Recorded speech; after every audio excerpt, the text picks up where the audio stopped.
तो पार्ट 2 में हम सीखेंगे कि इंग्लिश बोलने के लिए हमें क्या ज़रूरी है। एक तो है आई एम अ स्टूडेंट, ये ग्रामेटिकल हिसाब से ये सही सेंटेंस है, वाक्य।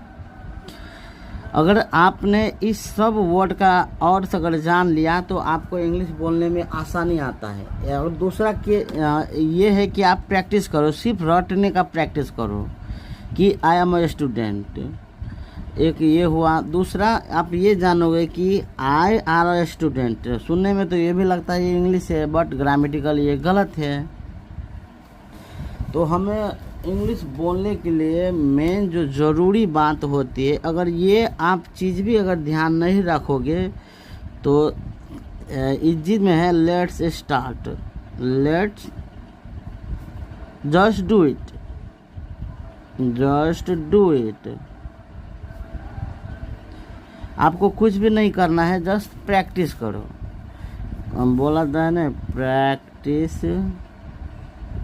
Practice max man perfect, perfect. आप बस प्रैक्टिस करो, अगर प्रैक्टिस कर लिया तो आपको आसानी से इंग्लिश बोलने आ जाएगा। आप कोई भी चीज़ अगर ध्यान रखो चाहे नहीं रखो, सिर्फ प्रैक्टिस करो, आपको इंग्लिश बोलने के लिए आ जाएगा। मैंने वोकैबुलरी मीनिंग क्यों बोला था याद करने के लिए, अगर कोई भी इंग्लिश बोलता है तो उसे आप समझ पाते हो अच्छे से, तो इसलिए ज़रूरी होता है। दूसरी बात, ग्रामर इसलिए ज़रूरी है कि कौन इंग्लिश सही बोल रहा है और कौन गलत बोल रहा है, इसके ज़रिए आप मतलब चिन्ह सकते हो, आइडेंटिफाई कर सकते हो इंग्लिश में। ये तरीका हुआ। और बहुत सा मेथड होते हैं, तरीका होते हैं जो जिसके ज़रिए से आप सुन सकते हो। बस इसका यही उपाय है कि सुनो, सुनो और बोलो।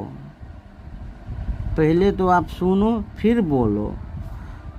अब सुनने का तरीका कई तरीका है, जैसे कि ऑडियो में आप डाउनलोड कर लो कोई भी इंग्लिश सामान, पॉडकास्ट, इंग्लिश का जो पॉडकास्ट होता है।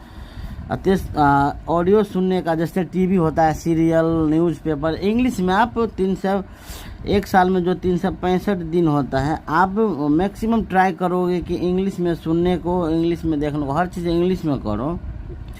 फिर उसे बोलने को प्रैक्टिस करने का, स्पीक बोलना चाहिए। फिर जो आप सुनोगे वही तो बोलोगे। आप बोलने के लिए गांव में अगर बोलोगे, कोई अगर इंसान नहीं होगा, तो मैं आपको एक और उपाय बता देता हूँ। जो गूगल का जो असिस्टेंट है, अभी जो नया में जिमिनाई है, जिमिनाई, गूगल का जिमिनाई, आप वो खोल के ऑन करो और उससे सवाल पूछो और बोलो, आसानी से हो जाएगा। आप जो भी पूछोगा उसका रिप्लाई